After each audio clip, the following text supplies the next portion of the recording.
wonderful lucky number? History is full of stories about lucky numbers.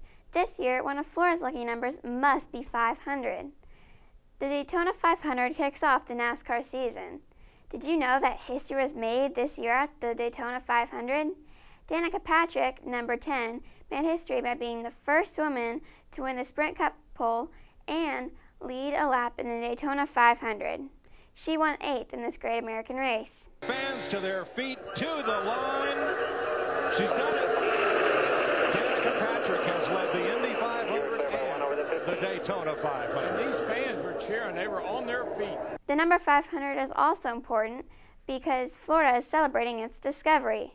Ponce de Leon discovered Florida 500 years ago. There are multiple events taking place all over Florida to celebrate this important event. I hear a noise coming from those bushes. Is that an animal? Oh, wait, that's a human. Who and what are you? I am Ponce de Leon, an adventurer from Spain. An adventurer from Spain, huh? How old are you, sir? Why, I'm 53 years old. Why do you ask? You haven't been drinking that water over there from that fountain, have you? Yes, I have. It was delicious. Well, let's just say you don't exactly look like you're 53 years old anymore. Great. Awesome. So, Mr. Ponce de Leon, how about I show you around a little bit? I mean, there might be some flowers, animals, and plants you haven't yet discovered. Lots of Floridas. I shall name this place La Florida, the land of flowers. La Florida? That's nice. Tourism is not the only important industry to Florida. Agriculture is very important too. Have you noticed the oranges? We'll take a look at some more interesting facts about Florida's agriculture, but first, let's see what's going on around us. Hi guys, this is Elijah Bauer, reporting from you from WCOL News Channel 4. Do you think you've been seeing double vision? Because you just might be. We have a lot of twins here on campus. Some of them are fraternal, like my brother and I, Dante. But people think that we're identical. Identical means that you guys look the same. Fraternal means that you look different in ways.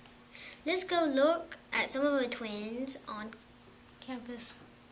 Fill my eyes with that double vision.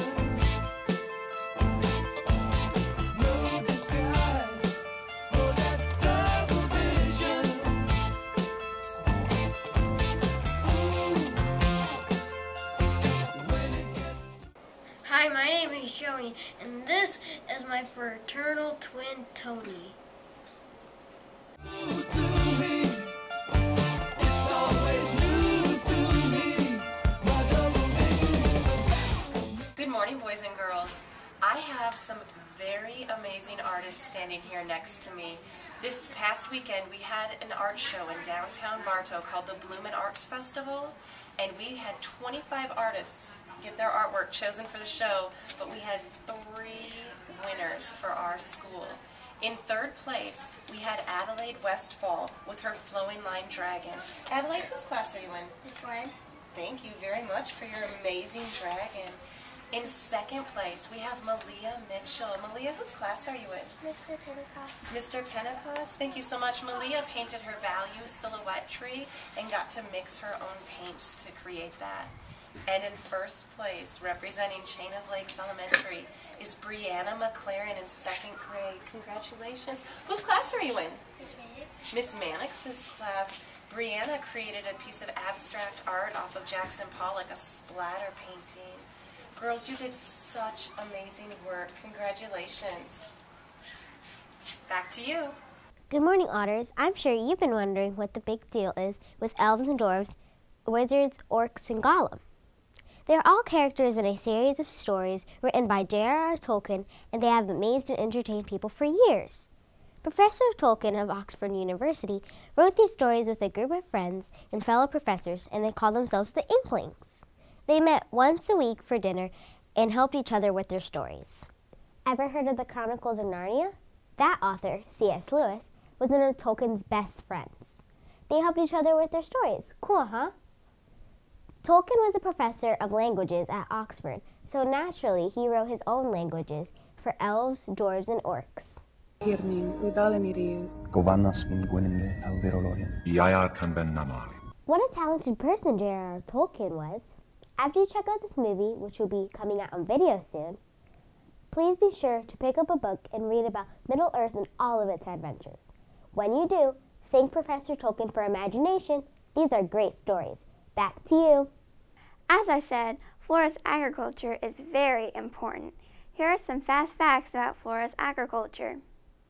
Florida is first in the U.S. in the value of production of oranges, grapefruit, tangerines, and sugarcane. Florida is also first in value of production of snap beans, fresh market tomatoes, bell peppers, fresh cucumbers, watermelons, and sweet corn. Florida has 41,000 commercial farms covering 10 million acres. That's a lot of farms. Our cafeteria actually gets some of our vegetables from those Florida farmers. Let's check in with our cafeteria and see what's for lunch today.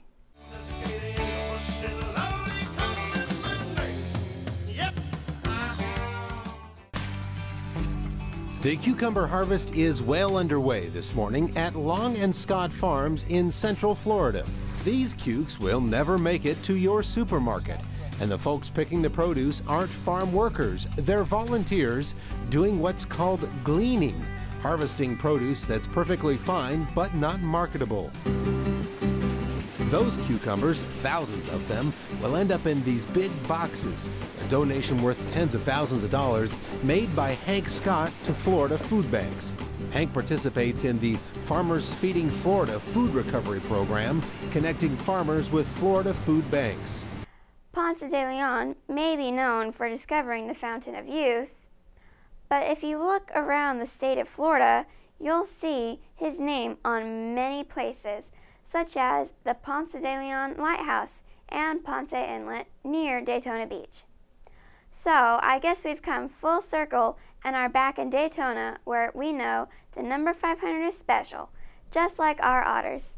This is Sarah reporting for WCOL News. Have a great day, Otters. Bye.